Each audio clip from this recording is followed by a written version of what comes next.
பேசுறோம். ஜெபிக்கலாம். ஸ்தோத்திரம் ஆண்டவரே, உம்மை துதிக்கிறேன், ஸ்தோத்திரிக்கிறேன் அப்பா. இந்த மன மகிழ்ச்சியான நாளுக்கு உம்மை துதிக்கிறேன், ஸ்தோத்திரிக்கிறேன் ஆண்டவரே. நித்தியமாக என்றென்றைக்கும் இருக்கிறவரே, ஆண்டவரே கர்த்தாவே, எங்கள் வாழ்க்கையை வணைக்கிற பரம குயவனாய் இருக்கிறீர். உடைய கரத்தில் களிமண்ணா இருக்கிறோம் ஆண்டவரே. ஒரு தாய் தேற்றுவது போல எங்களை ஒவ்வொரு நாளும் தேற்றுகிறீர், ஆற்றுகிறீர், அரவணைக்கிறீர் ஆண்டவரே.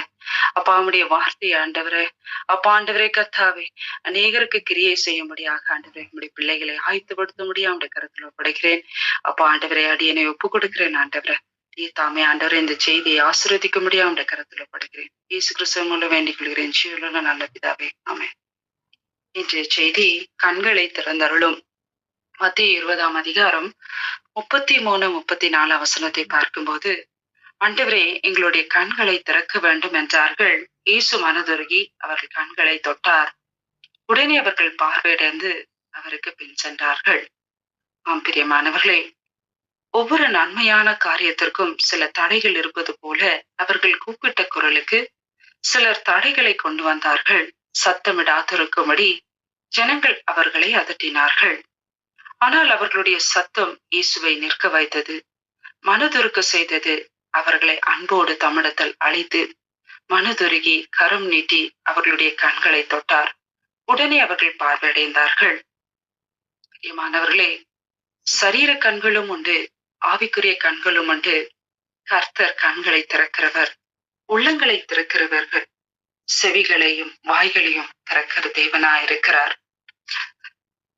சகோதரனே, ரட்சிப்பை காணாதபடி குருடனாயிருந்தான், பாவ மன்னிப்பை பெறாத குருடனாயிருந்தான். இயேசுவை தரிசிக்க முடியாத குருடன் என்று சொன்னபோது அவர் தன்னை இயேசுவுக்கு அர்ப்பணித்தார்.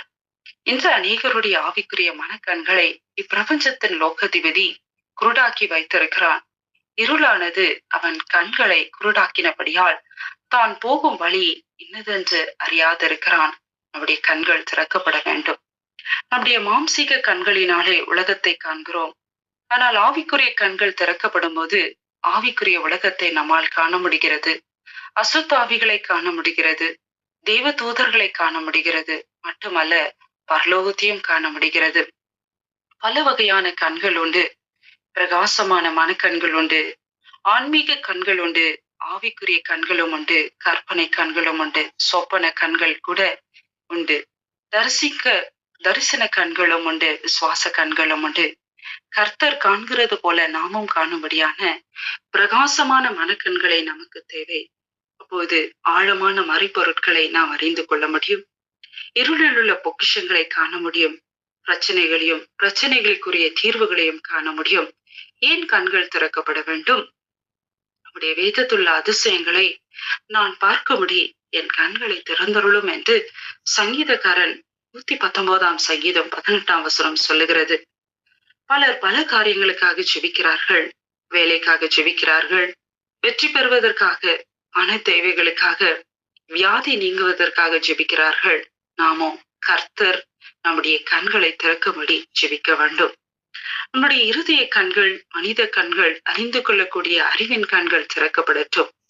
அன்று கர்த்தர் லீதியாள் என்ற பெயருடைய ஸ்ரீ பவுல் சொல்லியவைகளை கவனிக்கும்படியாக கர்த்தர் அவளது இருதயத்தை திறந்தருளினார். இந்த சங்கீதத்தை வேதபாரனாகிய எஸ்ரா என்ற பக்தர் எழுதியிருக்க கூடும் என்று அநேக வேத பண்டிதர்கள் கருத்து தெரிவித்தார்கள். காரணம், கர்த்தருடைய வேதத்தை ஆராயவும் அதன்படி செய்யவும், இஸ்ரவேலிலே கட்டளைகளையும் நீதி நியாயங்களையும் உபதேசிக்கவும் எஸ்ரா தன் இருதயத்தை பக்குவப்படுத்தி இருந்தான். அதே போல நம்முடைய இருதயத்தை கர்த்தருடைய வார்த்தை கேட்பதற்கு பக்குவப்படுத்திருக்க வேண்டும். பொன் வெள்ளியை பார்க்கிலும் கர்த்தர் விழுமின வேதமே மேலானது, விலையேற பெற்றது. அதை என்னுடைய ரகசியங்களை அறிய முடியாத குருடர்களாய் நாம் இருக்கக்கூடாது. அப்போது அவர்கள் இருவருடைய கண்களை திறக்கப்பட்டது. தாங்கள் நிர்வாணிகள் என்று அறிந்து அத்தி இலைகளை தைத்து தங்களுக்கு அறையே கச்சைகளை உண்டு பண்ணினார்கள் என்று ஆதியாகமம் 3ஆம் அதிகாரம் 7ஆம் வசனத்திலே பார்க்கிறோம். ஆதாம் ஏவாளின் கண்கள் திறக்கப்பட்ட போது பாவத்தினால் வந்த விளைவை பார்த்தார்கள்.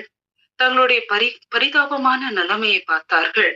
தேவனுடைய மகிமை தங்களை விட்டு எடுபட்டு விட்டது என்பதை பார்த்தார்கள். எல்லாவற்றுக்கும் மேலாக தங்கள் நிர்வாணிகளாக இருக்கிறதை உணர்ந்தார்கள்.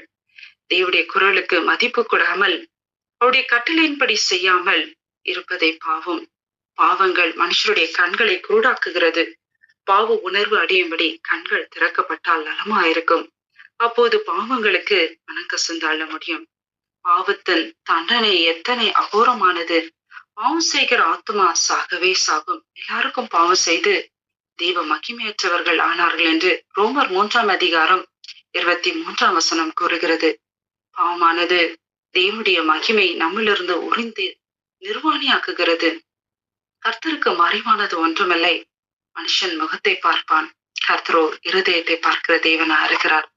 சகலமும் அவருடைய கண்களுக்கு முன்பாக நிர்வாணியாயும் வெளியரங்கமாய் இருக்கிறது.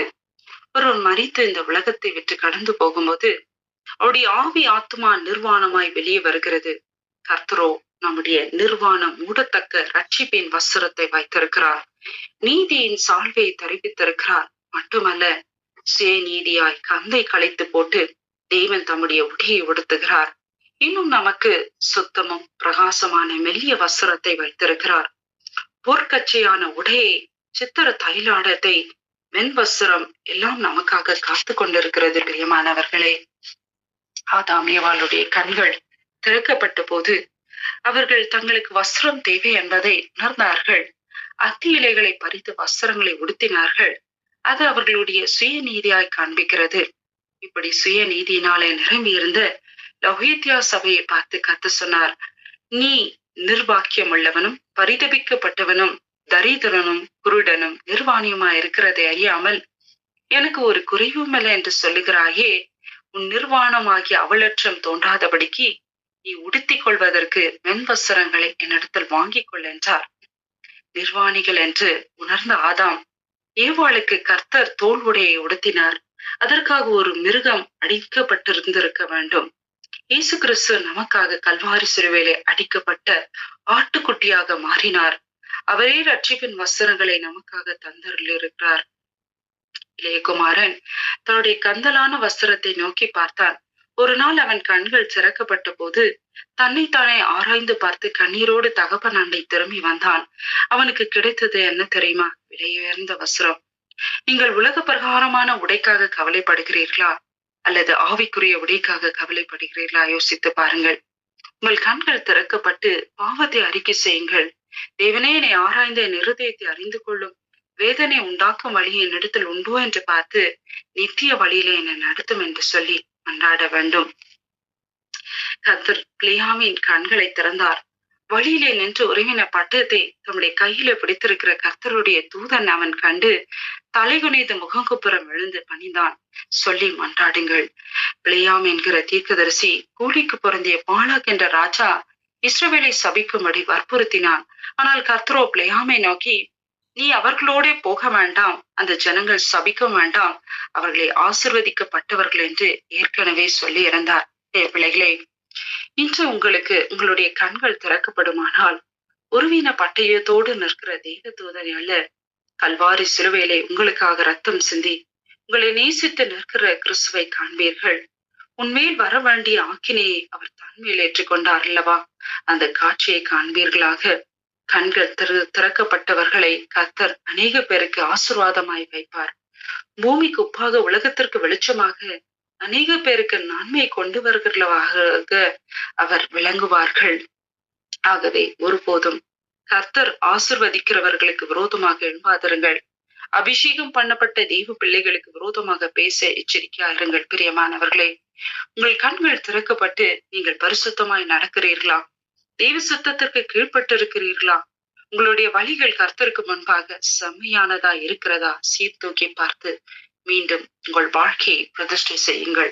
வேதம் சொல்லுகிறது, தன் பாவங்களை மறைக்கிறவன் வாழ்வடைய மாட்டான், அவைகளை அறிக்கை செய்து விட்டு விடுகிறவனோ இறக்க பெறுவான் என்று நீதிமொழிகளிலே சொல்லுகிறது. தேவன் ஆகாருடைய கண்களை திறந்தார். வனாந்திரத்திலே தன் குழந்தையோடு நடந்து சென்ற ஆகார் சத்தமிட்டு அழுதாள். பிள்ளை தாகத்தால் தவித்து தண்ணீர் இல்லை, யாரும் உதவி செய்ய முடியாத வனாந்தரமான சூழ்நிலை. கர்த்தர் அவளுடைய கண்களை திறந்த போது அருகில் இருந்த துறவை கண்டாள், நீரூற்றை கண்டாள், பிள்ளையின் தாகத்தை தீர்த்தாள். இன்று உங்களுடைய கண்கள் திறக்கப்படுமானால் கர்த்தர் உங்களுக்காக ஆயத்த பண்ணி இருக்கிற நன்மைகளை, ஆசீர்வாதங்களையும் நீரூற்றுகளையும் நிச்சயமாகவே உங்கள் கண்கள் காணும். தெய்வதூதன் வானத்திலிருந்து ஆகாரை கூப்பிட்டான். பிரியமானவர்களே, உங்கள் கண்ணீரை காண்கிற தேவன் ஒருவர் உண்டு. உங்கள் மேல் அன்பு அக்கறையும் கருசனையும் உள்ள கர்த்தர் ஒருவர் உண்டு. வானத்திலிருந்து தெய்வ தூதர்கள் உங்களை பெயர் சொல்லி அழைப்பார்கள். கர்த்தருடைய பிள்ளைகளே, ஒவ்வொரு நாளும் நாம் ஜெபிக்க வேண்டும். பெலிஸ்தர் மடங்கடித்த சிம்சோன் தாகத்தால் தவித்தார். வேதம் சொல்லுகிறது, தேவன் லேகியில் உள்ள பள்ளத்தை பிளக்க பண்ணினார்.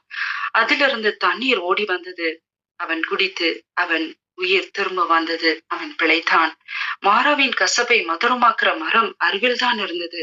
அது யாருக்கும் தெரியவில்லை. கர்த்தர் மோசேயின் கண்களை திறந்த போது அந்த அற்புதமான மரத்தை கண்டார். அதை வெட்டி தண்ணீரிலே போட்ட போது மாறா மதுரமாயிற்று. ஆபிரகாம் தன் மகனை மோரியா மலைக்கு அழைத்து சென்ற போது அங்கே ஈசாக்குக்கு பதிலாக நின்று கொண்டிருந்த ஆட்டுக்குட்டியை கண்டார். கர்த்தருடைய கண்களை திறந்தபடியினாலே உலகத்தின் பாவங்களை சுமந்து தீர்க்கிற ஆட்டுக்குட்டியானவரை அடையாளமாக காண முடிந்தது அல்லவா? இன்று உங்களுடைய கண்கள் திறக்கப்படுமானால் கர்த்தரை யெகோவா ஈரே என்று சொல்லி துதிக்க வேண்டும். பிரியமானவர்களே, ஆகார் கண் திறந்த கண்ட அந்த நீரூற்றில் இஸ்மவேல் பிழைத்தான். இன்று நமக்காக திறக்கப்பட்ட ஒரு நீரூற்று உண்டு. அது இமானுவேலரின் காயத்திலிருந்து வழிந்து வரும் இரத்த ஊற்று. இந்த ஊற்றினாலே நித்திய மரணத்திற்கு, நித்திய பாதாளத்திற்கு தப்பி பிழைக்கிறோம்.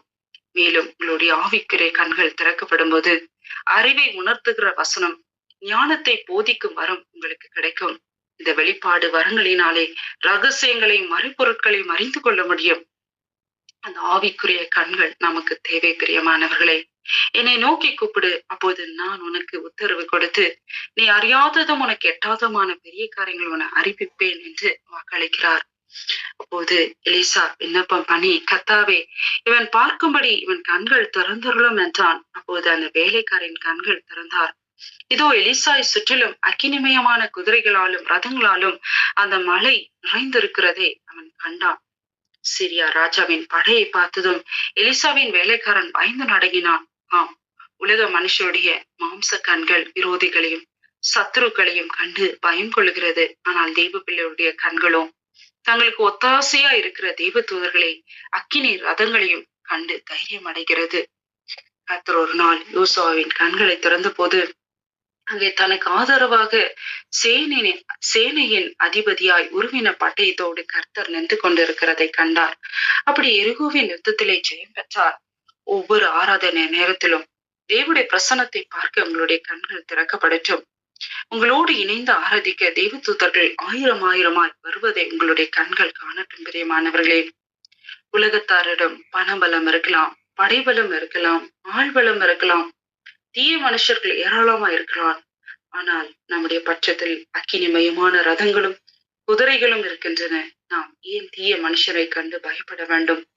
நீதிமான்களோ சிங்கத்தை போல தைரியமா இருக்கிறார்கள் அல்லவா? யாக்கோபெனும் சிறு பூச்சியே, இஸ்ரவேலின் சிறு கூட்டமே, பயப்படாதே, நான் உனக்கு துணை நிற்கிறேன் என்று கர்த்தரும் இஸ்ரவேலின் பரிசுத்தருமாகிய மீட்பர் உரைக்கிறார். எலிசாவின் ஜெபத்தினாலே 2 பேருடைய கண்கள் திறந்தன. வேலைக்காருடைய கண்கள் தேவனை அறிந்தவன், சிரியா வீரர்களின் கண்கள் தேவனை அறியாதவர்கள். தேவனை அறியும்படியாக கண்கள் திறக்கப்பட வேண்டும். தேவனை அறிந்தவர்கள் கர்த்தர் தங்களுக்கு துணையாக நிற்கிறார் என்பதை அறியும்படி கண்கள் திறக்கப்பட வேண்டும்.